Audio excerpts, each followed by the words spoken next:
ভারতের হামলার ভয়াবহ জবাব দিয়েছে পাকিস্তানের সামরিক বাহিনী। নরেন্দ্র মোদীর বিমান বাহিনীর অন্তত ৫টি যুদ্ধ বিমান ভূপাতিত করার কথা জানিয়েছে শাহবাজ শরীফের সেনারা।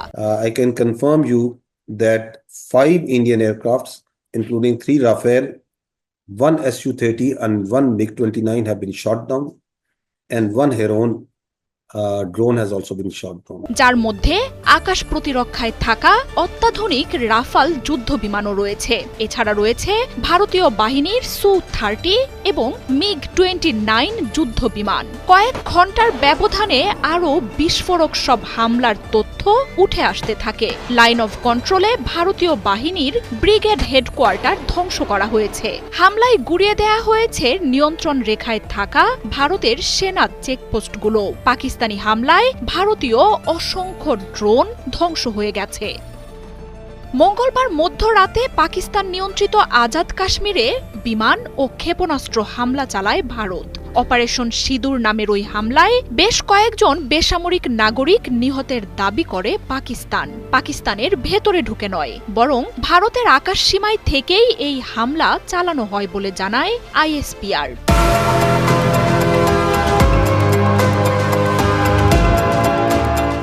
পাকিস্তানের পক্ষ থেকে দাবি করা হয়েছে, দেশের 4টি মসজিদে ভারত মিসাইল হামলা চালিয়েছে।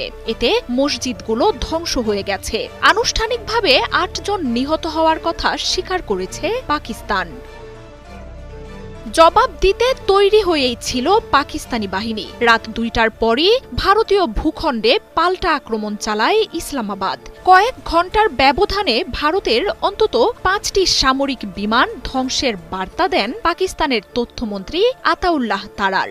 আখনুর, আম্বালা, বার্নালা নিশ্চিত করেছে পাকিস্তানের ISPR। এছাড়াও রাশিয়ার Su-30 ও MiG-29 যুদ্ধ বিমানও ভূপাতিত করা হয়েছে।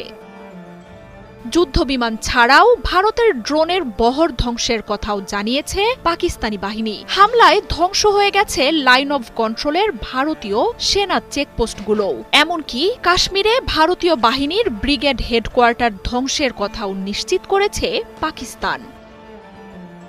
ভারতের পক্ষ থেকে এখনও যুদ্ধবিমান ধ্বংসের কথা নিশ্চিত করা হয়নি। তবে সামরিক বিশ্লেষকরা বলছেন, সংঘাতের শুরুতেই এতগুলো যুদ্ধ বিমান হারানো ভারতকে কোণঠাসা করে ফেলতে পারে। এমনকি এর মাধ্যমে কয়েক দশকের মধ্যে সামরিকভাবে সবচেয়ে ভঙ্গুর হয়ে উঠতে পারে নরেন্দ্র মোদীর বাহিনীটি। এপ্রিলের শেষ সপ্তাহে ভারত নিয়ন্ত্রিত জম্মু কাশ্মীরের পেহেলগামে সন্ত্রাসী হামলার পর থেকেই চূড়ান্ত উত্তেজনা চলছে পাকিস্তানের সাথে। যে কোনো সময় যুদ্ধের শঙ্কায় গেল কয়েক দিন ধরেই পাল্টাপাল্টি মহড়া আর অস্ত্রের পরীক্ষাও চালাচ্ছিল দেশগুলো। শেষ পর্যন্ত মঙ্গলবার মধ্যরাতে ভারতের পক্ষ থেকে হামলা চালানো হয় পাকিস্তানের ভূখণ্ডে। মার্জিয়া উপমা, ৭১।